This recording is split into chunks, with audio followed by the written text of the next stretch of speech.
Hola amigos, me llamo Dani.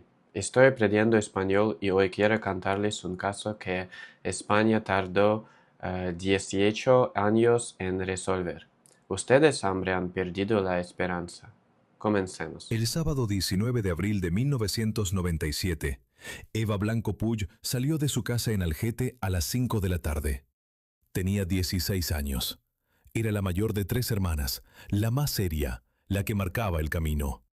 Con la gente nueva podía parecer tímida al principio, pero quienes la conocían sabían que detrás de esa reserva inicial había una chica alegre, sociable y con un grupo de amigos muy unido con el que pasaba las tardes en la plaza, en la calle, en cualquier rincón donde se pudiera hablar y reírse sin que nadie los apurara. Esa tarde se encontró con unos amigos en un local y 2 horas después el grupo se trasladó a la urbanización Valderrey, donde se celebraba una fiesta en un complejo de pistas de tenis. Pasaron un buen rato. Cerca de las 23:45, Eva decidió volver a casa. Su mejor amiga Vanessa la acompañó parte del trayecto. Se separaron cuando a Eva le quedaban apenas 8 manzanas para llegar. Un tramo corto, casi ridículamente corto. Una zona tranquila que ella conocía bien, con gente de su pueblo alrededor. Esa fue la última vez que alguien vio a Eva Blanco con vida. Para entender lo que ocurrió esa noche, hay que entender dónde ocurrió y en qué momento. Algete era, en 1997, un pueblo de unos 12.000 habitantes al norte de Madrid, el tipo de lugar donde el caos de la capital se siente lejano y donde existe esa idea, a medias ingenua, pero muy real, de que aquí no pasa nada. La familia de Eva no era descuidada. Sabían perfectamente que el mundo podía ser peligroso, pero su hija mayor estaba creciendo y cada día pedía un poco más de libertad. En los años 90 en España había un miedo social muy instalado alrededor de mujeres jóvenes atacadas y asesinadas. Era una época en que muchas familias miraban las noticias y pensaban que podría ser su hija. El crimen de Alcácer, en 1992, donde 3 adolescentes desaparecieron tras salir de noche y fueron encontradas muertas después, había dejado una marca profunda en la conciencia colectiva española. La sociedad estaba en alerta. Los padres de Eva, Manuel y Olga intentaban equilibrar. No querían encerrarla, pero sí poner límites. Uno de esos límites era el horario. Esa noche, por primera vez, Eva le había pedido a su madre poder llegar a las 12, 1 hora más tarde de lo habitual. Olga aceptó. Es un detalle que Olga llevaría consigo durante años, aunque lo que ocurrió esa noche no fue culpa suya. Mientras Eva volvía a casa, tomó un camino que no era el habitual, un atajo más corto, pero también más solitario. Varios jóvenes del pueblo lo usaban, pero no era una ruta común a esa hora. La hipótesis más sólida que construyeron los investigadores con el tiempo es que cerca de llegar a su casa, Eva se encontró con un hombre en un auto. No un extraño, sino alguien que ella reconoció como una cara del pueblo. Un adulto conocido en esa comunidad pequeña donde todo el mundo se ve. El hombre le ofreció llevarla. El gesto pudo haber parecido amable, y si Eva aceptó subirse, no fue porque fuera ingenua, fue porque su mundo le había enseñado que un adulto conocido en un pueblo chico no representa una amenaza. Lo que ocurrió después solo puede reconstruirse a partir de la evidencia forense y las hipótesis que los investigadores fueron construyendo con los años. Se estima que horas después, el agresor intentó abusar sexualmente de ella y la atacó con un cuchillo. Pero en ese momento, mientras todo eso ocurría, en la casa de los Blanco, el tiempo empezaba a pesar. Cuando se hizo la medianoche y Eva no había llegado, Olga supo que algo andaba mal. No era una sensación vaga. Eva no era de llegar tarde, mucho menos sin avisar. Justamente esa noche le había pedido permiso para quedarse un poco más. No tenía ningún sentido que se retrasara precisamente ahora. Olga salió a buscarla por los alrededores, convencida de que tenía que estar cerca. Y de hecho era verdad. Eva había estado a pocas manzanas de llegar. No la encontró. Volvió a casa, habló con Manuel y él salió en coche a buscarla. Tampoco. Entonces llamaron a la policía, cerca de la 1 de la madrugada. Lo que recibieron no fue la respuesta que esperaban. Los agentes consideraron que 1 hora no era tiempo suficiente para denunciar una desaparición. Y junto con esa negativa llegaron las insinuaciones típicas, que quizás estaba bebiendo con sus amigos, que quizás andaba por otro lugar, que los adolescentes hacen esas cosas. Los padres insistían en que ese no era el comportamiento habitual de su hija. Nadie parecía querer escucharlos. Mientras discutían con la policía, perdían minutos. Y cada minuto en un secuestro es distancia ganada por el agresor. Tiempo para actuar, tiempo para desaparecer. La familia insistió y logró que tomaran la denuncia. Finalmente se organizaron grupos de búsqueda, pero el trabajo fue desorganizado. No se revisaron bien las rutas de salida, los accesos, las zonas clave. Toda la madrugada, los padres iban y venían al cuartel esperando novedades. Siempre era lo mismo. Nada. Y encima llovió. A la mañana siguiente, una pareja de ancianos encontró el cuerpo de Eva tirado en una zanja al costado de una carretera, a la salida de la localidad de Coveña, a unos 6 kilómetros de Algete. El lugar exacto se sitúa en la carretera M100, en un paraje conocido como Las Pesqueras, cerca de una rotonda de acceso. Al principio pensaron que podía ser un atropello, que quizás alguien había dejado el cuerpo ahí después de un accidente. Pero cuando llegó la policía quedó claro que no había tal accidente. El cuerpo estaba boca abajo. Quien lo encontró describió que al principio parecía dormida. Cuando se acercaron, vieron que tenía múltiples heridas en la espalda, el cuello y la parte trasera de la cabeza. Años después, en el lugar exacto de la M100 donde apareció el cuerpo, se colocó una placa recordatoria. La autopsia determinó que Eva había recibido alrededor de 20 puñaladas con un arma blanca de hoja relativamente corta. La mayoría eran superficiales y estaban en la parte posterior del cuerpo. Había una herida más profunda en el costado que algunos interpretaron como la primera, posiblemente aún dentro del auto, y el resto como una secuencia producida afuera cuando Eva intentó escapar. La causa de muerte fue el desangramiento. También se hallaron restos de semen en distintas zonas del cuerpo, lo que dejó claro que había habido agresión sexual. Algunos investigadores, al observar que el cuerpo no presentaba ciertos signos típicos de defensa, llegaron a insinuar que la relación podía haber sido consentida. Esa idea fue tan dañina como ignorante. La ausencia de lesiones defensivas no significa consentimiento. Puede significar miedo extremo, amenazas, shock, inmovilización o simplemente no haber tenido oportunidad física de resistirse. La familia lo rechazó de inmediato, como correspondía. La lluvia de esa madrugada arruinó evidencia crucial, marcas de neumáticos, huellas, rastros del agresor. Sin embargo, algo sobrevivió, una huella de zapato que sugería mocasines y un número aproximado de talla. Eso era lo que tenían para atrapar al asesino en primera instancia. Y el ADN. Los restos biológicos hallados en el cuerpo de Eva eran la pieza más importante del caso. Pero tener ADN no equivale a tener un nombre. La policía tomó entonces una decisión polémica. No comunicó a la familia que existía material genético y se enfocó en el entorno cercano de la víctima, partiendo de la hipótesis de que el agresor era alguien conocido. Se compararon muestras de amigos, vecinos y conocidos. Incluso se llegó a conseguir una colilla de cigarrillo del propio padre de Eva para descartar su ADN frente al perfil hallado. Solo después de descartarlo, le comunicaron a la familia lo que tenían. Las comparaciones daban siempre negativo. Ninguno de los sospechosos del círculo íntimo de la víctima era la persona que la había atacado. Pasaron meses, luego años. El caso se fue convirtiendo en un expediente que seguía caliente solo para la familia, mientras la hipótesis fue evolucionando.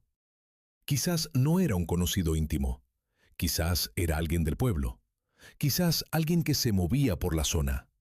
Durante esos años, la Guardia Civil mantuvo formalmente la investigación como un expediente vivo. Se abrieron más de 100 líneas de trabajo. Se pidieron datos a medios y ciudadanos en varias ocasiones. Se tomaron declaraciones que, aunque no aportaban un testigo directo del crimen, mantenían activa la causa. Los equipos de homicidios iban rotando, pero cada investigador nuevo que entraba al grupo revisaba el expediente de Eva como primera tarea, buscando detalles que hubieran pasado desapercibidos en los años 90. Y ahí es donde entra algo que en 2013 pareció una novedad, pero era en realidad el resultado de años de insistencia. Una testigo que era menor de edad en el momento del crimen, que conocía a Eva y que aquella noche había visto a un hombre dentro de un vehículo, llevaba años siendo interrogada. Su testimonio existía, se valoraba, pero estaba incompleto. Faltaban datos precisos. Con los años, esa chica, ya adulta y viviendo en el norte de España, siguió siendo contactada. Nunca se perdió el hilo con ella.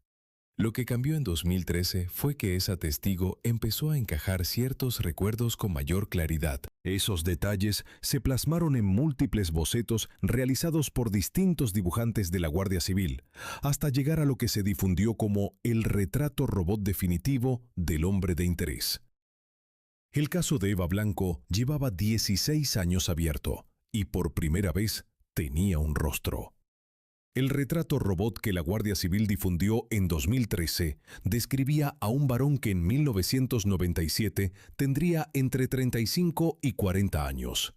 Cara cuadrada y curtida, ojos hundidos, pelo corto, de punta, complexión corpulenta, entre 75 y 80 kilos, camisa blanca y cazadora de cuello en pico. Ese mismo testimonio coincidía en un punto que venía apareciendo de manera persistente desde el 97. El vehículo, un Renault 18 blanco. La forma en que se comunicó ese retrato mostraba el nivel de urgencia que se había acumulado. Se pidió colaboración ciudadana y se habilitaron canales confidenciales para recibir información. Y había una razón muy concreta para esa urgencia. El reloj corría. Desde ámbitos judiciales se hablaba de la prescripción del crimen en abril de 2017. Si el caso no se resolvía antes, el asesino de Eva Blanco quedaría libre por ley, sin importar lo que se descubriera después. El expediente llevaba el nombre interno de Operación Pandilla, precisamente porque el primer foco de la investigación había sido el entorno social de la víctima. Al grupo de amigos de Eva lo llamaban la pandilla como apodo, y durante años los investigadores buscaron al asesino dentro de ese círculo. En los años 90 se llegó a considerar hacer un análisis masivo de ADN a miles de varones del pueblo. Finalmente no se hizo por dudas sobre la legalidad del procedimiento, tanto desde la Fiscalía como desde el juzgado instructor. En la superficie suena a una decisión práctica. En el fondo, era un campo minado legal y social. En un pueblo pequeño, la negativa a dar una muestra voluntaria no es realmente voluntaria. Si alguien se negaba, las sospechas caían sobre él de inmediato. Y si las pruebas se obtenían de esa manera, podían convertirse en un desastre en tribunales por cómo habían sido conseguidas y las garantías que comprometían. Aún así, mucha gente se ofreció, pero el freno institucional fue definitivo. Con el paso del tiempo, la investigación se volvió más técnica. Durante años se fueron reuniendo perfiles genéticos de sospechosos concretos, además de material voluntario. Se procesaron centenares de muestras útiles para comparación, y las comparaciones seguían dando negativo. Mientras tanto, los medios y los rumores hicieron lo suyo. Cuando no hay culpable, se inventa uno simbólico. Y muchas veces ese culpable simbólico es la propia víctima. Aparecieron teorías de todo tipo. Una especialmente absurda sugería que Eva pertenecía a un grupo de extrema derecha y que alguna actividad relacionada con eso la había llevado a morir. También circularon lecturas misóginas de manual, que era ligera, que algo habría hecho, que andaba en cosas raras. Fue un reflejo feo pero muy humano de buscar una razón tranquilizadora. Si la víctima hizo algo mal, entonces a mí no me va a pasar porque yo hago todo bien. Una mentira moral para dormir tranquilo. El problema real era otro. Si no encontraban al asesino, podía volver a atacar. Y podía volverse mucho más osado. 8 meses después del asesinato, la madre de Eva encontró 2 cuadernos ocultos en su habitación, etiquetados como 95 a 96 y 96 a 97. Eva los había escrito a mano hasta el día de su muerte. Muchas páginas contenían la repetición incesante de Eva y Miguel, el nombre de su exnovio, escrito con diferentes colores en toda la hoja. Pero 2 páginas antes del final del último cuaderno, la frase había cambiado. Eva, I34, 310.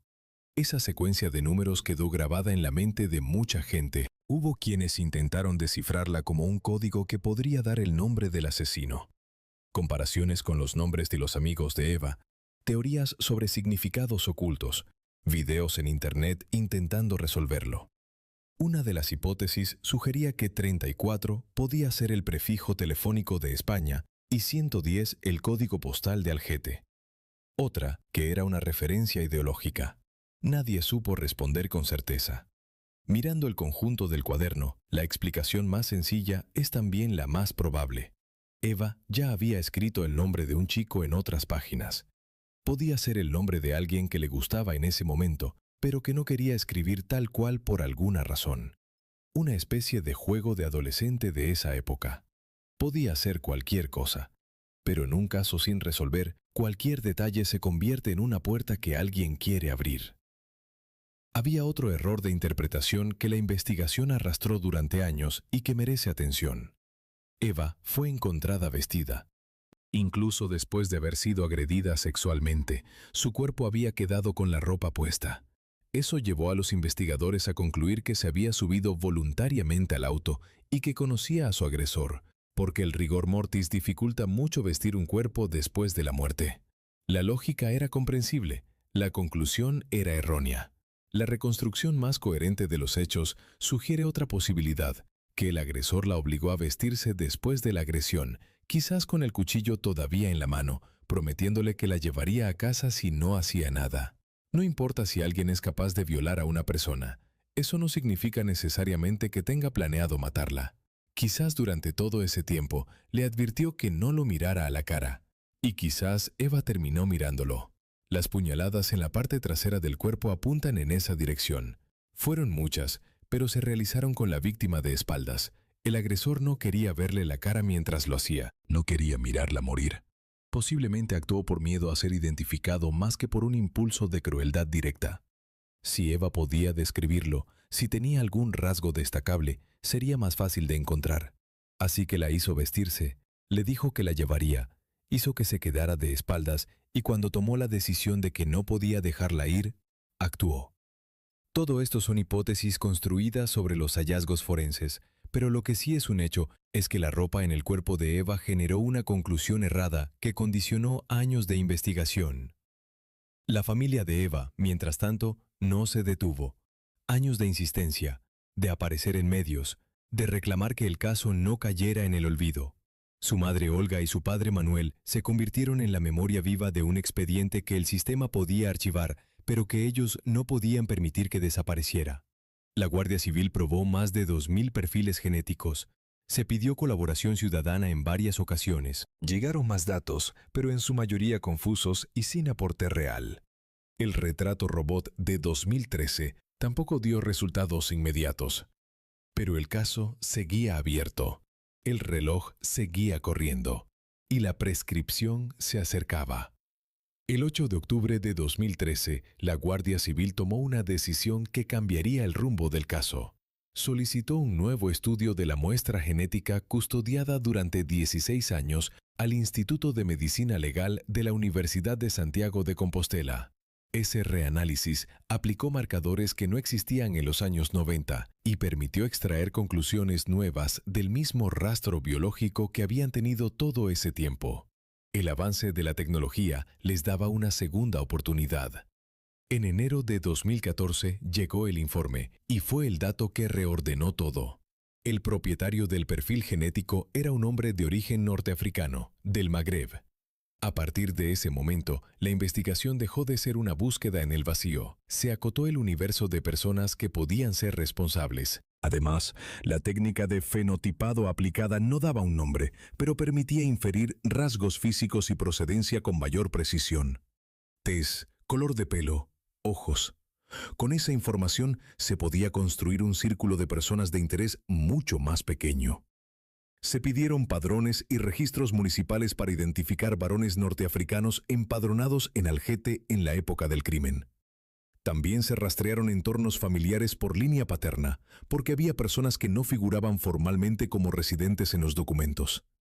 Se conservaba el censo municipal de 1997, y cuando la línea del origen norteafricano quedó definida, ese material permitió construir un universo de investigación de alrededor de 300 varones marroquíes que podían encajar con el perfil y con la presencia en la zona en aquellos años.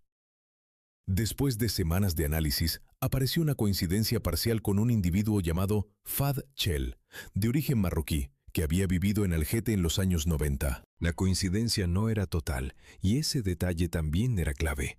Era compatible con parentesco cercano, como un hermano. Ese tipo de coincidencia no da al culpable directamente, pero señala un árbol genealógico. Los investigadores empezaron a descender por el círculo familiar. Uno de los hermanos no encajaba por el historial de residencia. Otro también fue descartado. El nombre que quedó fue Ahmed Chel Hersh, un hombre de 52 años en el momento del descubrimiento. Ahmed había vivido en Algete en aquella época. Según las reconstrucciones, su familia vivía en condiciones precarias en una caravana ubicada en un vivero de plantas donde él trabajaba como repartidor. Un detalle que, sumado al hecho de que era una zona de paso, hacía perfectamente plausible que se moviera por los mismos lugares donde un adolescente podía cruzárselo como quien se cruza a un vecino. Y explicaba también por qué tardó tanto en aparecer en los registros.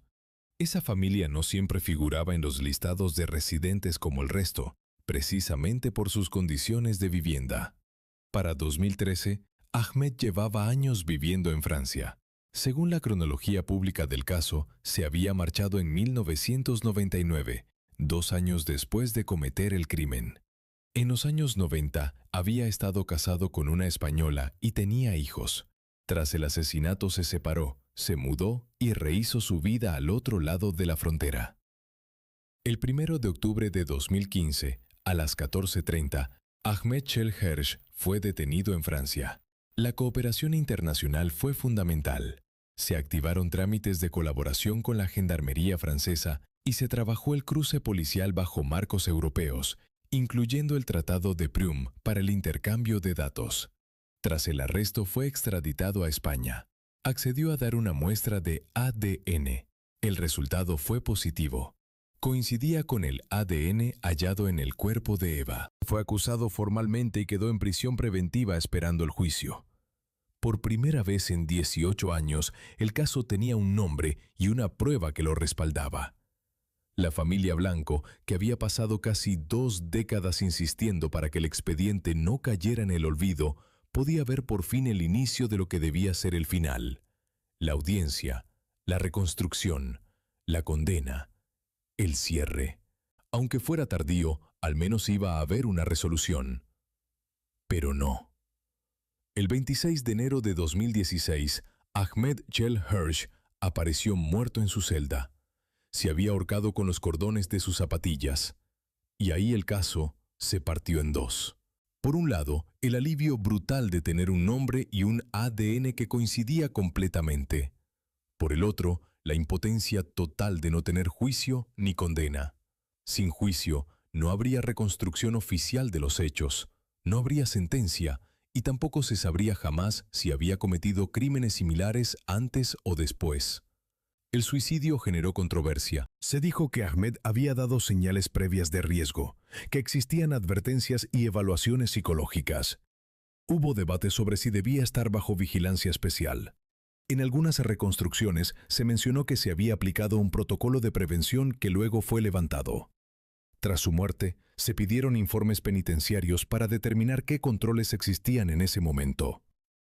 Antes de morir, Ahmed había dado versiones que parecían diseñadas para complicar lo que ya no podía defenderse de otra manera. En ningún momento confesó, a pesar de que su ADN coincidía completamente con la evidencia encontrada en el cuerpo de Eva. Cuando le preguntaron cómo había llegado su material biológico al cuerpo de la víctima, ofreció una explicación que no intentaba ser creíble, sino útil. Dijo que había salido y que de repente 2 personas aparecieron, lo amenazaron con un arma, lo llevaron hasta el cuerpo y lo obligaron a masturbarse encima. Era el tipo de relato que no busca convencer, sino introducir ruido. Llenar el expediente de dudas. Crear la posibilidad de que hubiera otras personas involucradas.